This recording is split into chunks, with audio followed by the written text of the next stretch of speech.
prontos para mais um mergulho profundo. Um conto do Friedrich Dürrenmatt. Ah, a Pani! É. E olha, já aviso, é daqueles contos que mexem com a gente, sabe? A história gira em torno do Alfredo Traps, um caixeiro viajante. Mas calma, não é só mais uma história de viagens. Através da jornada do Traps, vamos investigar as nuances da ética, sabe? E de como às vezes a gente age sem ter total consciência do que tá fazendo. Tipo, agindo meio no automático. E tem mais. Vamos explorar a tal da sombra psicológica, essa força escondida que molda nossas decisões, nos levando por caminhos, às vezes, bem obscuros. A sombra psicológica. Que conceito fascinante. Me explica melhor essa ideia. Imagina só, Ah, você tá lá, vivendo sua vida, fazendo suas escolhas, mas no fundo, tem uma força oculta te guiando, te levando para caminhos que você nem sempre entende. é como se a gente tivesse um lado obscuro que não conhecemos direito. Exatamente. É como se a gente estivesse usando a máscara o tempo todo, escondendo uma parte de nós mesmos. E o conto do Dürrenmatt coloca a gente cara a cara com essa ideia, sabe? Será que podemos estar agindo de forma errada sem nem perceber? Faz sentido. E como um conto explora isso? O Dürrenmatt usa a figura do caixeiro viajante, sempre em movimento, para representar essa fuga constante da gente com a gente mesmo. É como se o Traps estivesse sempre correndo de algo, mas sem saber exatamente o quê. E o que acontece quando ele não pode mais fugir? É aí que entra a pane do carro. E não é só problema mecânico, é uma metáfora poderosa. A pane representa um ponto de ruptura na vida do Traps. E é como se o destino dissesse, chega de correr, agora você vai ter que encarar o que está te perseguindo. E o que ele encontra quando para de correr? Ele se depara com um julgamento simulado, orquestrado no ex-juiz. Se você colocado num tribunal, obrigado a se defender de acusações, mas num palco totalmente inesperado. Um julgamento simulado, que ideia genial. E o que ele é acusado de fazer? Aí que as coisas começam a ficar interessantes. Durante o julgamento, o passado do Traps vem à tona e descobrimos que o sucesso dele, dizemos que ele não foi conquistado da maneira mais ética. Ele teve um caso com a esposa do chefe e, bom, o chefe acabou morrendo de um infarto quando descobriu tudo. Nossa, que pesado. O conto deixa essa questão no ar. Ele sabia que estava agindo errado, mas justificava suas ações como uma estratégia para subir na vida. Aí entra o dilema. Até que ponto a ambição pode nos cegar e nos fazer ignorar a ética? É aquela história, né? Os fins justificam os meios. Exatamente. E o conto nos faz questionar. Será que vale a pena sacrificar nossos valores em nome do sucesso? Qual o preço que estamos dispostos a pagar pelas nossas ambições? Nossa, quanta coisa para pensar. Mas me fala, o que essa história tem a ver com a tal sombra psicológica que você mencionou? O julgamento simulado é como um espelho que reflete pro Traps. O lado obscuro dele, a sombra junguiana, sabe? Tudo aquilo que ele reprimiu, escondeu de si mesmo e dos outros. Junguiana, tipo do Carl Jung Jung. mesmo. O Jung, psicólogo famoso, desenvolveu a teoria da sombra, que é basicamente tudo aquilo que a gente não aceita em nós mesmos. Nossos impulsos, desejos, características que consideramos negativas. A gente esconde tudo no nosso inconsciente, mas essa sombra sempre dá um jeito de se manifestar, seja nos nossos sonhos, nas nossas ações, ou, como no caso do Traps, num julgamento inesperado. Agora eu tô começando a entender. É como se o julgamento fosse uma forma do Traps confrontar tudo aquilo que ele tentou esconder de si mesmo. Isso aí. E é nesse confronto que a gente mergulha no conceito da sombra. E como essa sombra se manifesta na vida real, fora do conto. Ela fica quietinha lá no nosso inconsciente até que algo a desperte. Olha, ela pode se mostrar de várias formas. Sonhos, atos falhos, explosões de raiva, projeções em outras pessoas. É como se ela estivesse sempre ali, dando sinais, esperando a gente prestar atenção. Então, às vezes, a gente precisa de um empurrãozinho para encarar a nossa própria sombra. Às vezes a gente precisa de outro, alguém de fora, para nos mostrar o que a gente não consegue enxergar sozinho. Tipo o espelho. E no caso do Traps, esse outro, são os participantes do julgamento. Eles funcionam como espelho, refletindo para o Traps a imagem distorcida que ele tenta esconder. O mais interessante é que, durante o julgamento, o passado do Traps vem à tona. Descobrimos que seu sucesso profissional foi construído a partir do caso com a esposa de seu chefe. E o que é mais chocante, a morte do chefe, que teve um infarto ao descobrir a traição, parece ter sido dano colateral, calculado pelo Traps em sua escalada ambiciosa. Caramba! Dürrenmatt nos coloca diante de um dilema ético complexo. Traps sabia que estava agindo errado, mas justificava suas ações como estratégia de ascensão social. Será que a ambição desmedida pode nos cegar a ponto de ignorarmos completamente a bússola moral? Essa é uma pergunta que todos nós devemos nos fazer. Até que ponto estamos dispostos a ir em busca dos nossos objetivos? Quais são os limites que não podemos cruzar, mesmo que isso signifique abrir mão de certas conquistas? E aí voltamos à questão da sombra. No caso do Traps, ela se manifesta como essa ambição desenfreada, capaz de justificar atos moralmente questionáveis. O conto nos leva a refletir sobre o papel da ética em nossas vidas e como a busca pelo sucesso pode nos levar por caminhos tortuosos. O Traps é um exemplo, né, de como a sombra, quando a gente não reconhece, quando a gente não integra ela na nossa personalidade, pode levar a ações destrutivas. Mas será que toda ambição é negativa?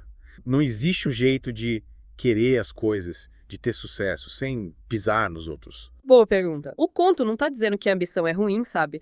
Mas ele dá alerta, cuidado com a ambição descontrolada, aquela que passa por cima da ética, dos valores. Entendi. É como se tivesse uma missão do bem e uma do mal. É mais ou menos isso. Acho que o segredo é a gente se conhecer bem, saber nossos limites, o que a gente realmente valoriza e aí sim correr atrás dos nossos objetivos, mas com integridade, sem prejudicar ninguém. Faz sentido.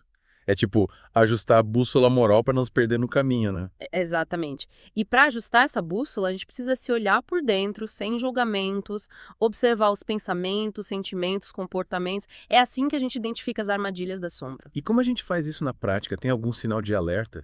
Como saber se a sombra está no comando? Vários sinais. Um deles é a falta de responsabilidade, sabe? Quando a gente culpa os outros pelos nossos erros, quando se faz de vítima, é a sombra se projetando para fora. Ser estourado e irritado o tempo todo. Dificuldade de lidar com as emoções, explodir fácil, ficar ansioso, tudo isso pode ser sinal de que tem coisa reprimida lá na sombra. Vícios, comportamentos compulsivos. Pode ser também. Corpo e mente estão conectados. Se a gente não cuida da saúde mental, a física sente impacto também. Então, cuidar da gente, se conhecer, é importante para ter uma vida mais equilibrada. Quando a gente se conhece, consegue lidar melhor com as emoções, faz escolhas mais conscientes e aí a vida fica mais leve, mais feliz. Verdade. Mas, e aí, como colocar isso em prática? Tipo, precisa virar eremita para se conhecer. Que nada. Dá pra fazer isso no dia a dia, sabe? Pequenas atitudes já ajudam.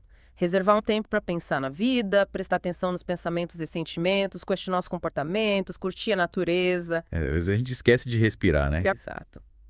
Para um pouco, se conectar com a gente mesmo faz um bem danado. É como silenciar o mundo lá fora para ouvir a voz lá de dentro, a intuição, a sabedoria. É nessa hora que a gente faz as pazes com a sombra, né? Mas, voltando pro conto.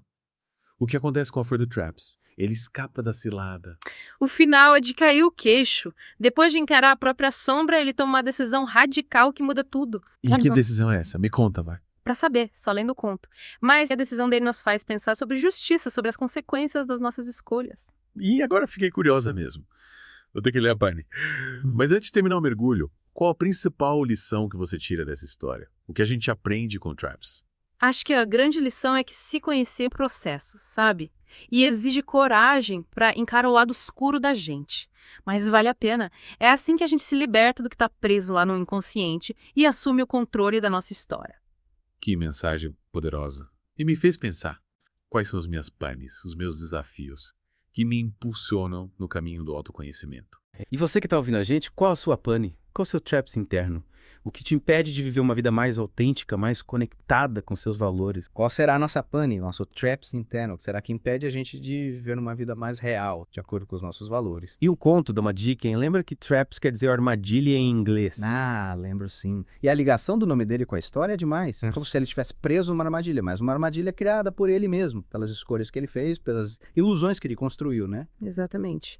E essa armadilha a gente pode entender como se fosse a tal da penosa solicitação da vida que o texto fala. Penosa solicitação da vida. Que expressão, hein? O que isso quer dizer? É como se a vida sempre nos desafiando, nos colocando em situações que a gente precisa fazer escolhas difíceis, encarar nossos limites, nossas sombras.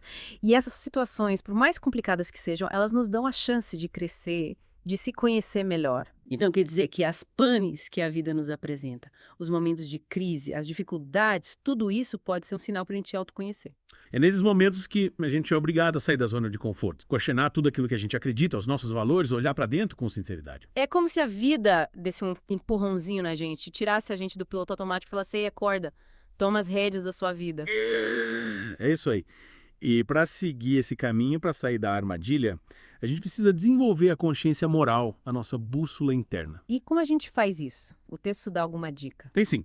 O texto fala que a natureza dá aos homens uma consciência moral que os empurra rumo ao desenvolvimento pleno. Ou seja, tem uma força dentro da gente, natural, que nos leva a crescer, a ser a melhor versão de nós mesmos. Mas às vezes parece que essa força tá dormindo, escondida no meio da correria do dia a dia, das distrações. Verdade? Por isso que é importante a gente alimentar essa consciência moral, essa conexão com a nossa essência. E como a gente faz isso? Se conhecendo, refletindo, curtindo a natureza, buscando coisas que nos inspirem, que deem sentido para a vida. É como se a gente tivesse que reencontrar essa bússola interna que muitas vezes a gente deixou de lado, né? E usar ela para navegar pelos desafios, pelas panes que encontramos no caminho. Exato. E não precisa fazer essa jornada sozinho. Terapia, grupos de estudo, amigos, família. Todo mundo pode ajudar nesse processo de autoconhecimento, dando apoio, inspirando. E com essa mensagem de união, de colaboração, chegamos ao fim do nosso mergulho em Apane. Esperamos que as ideias que a gente compartilhou aqui inspirem você a se conhecer melhor, com coragem, curiosidade e compaixão. Lembre-se, a jornada é sua, mas você não está sozinho.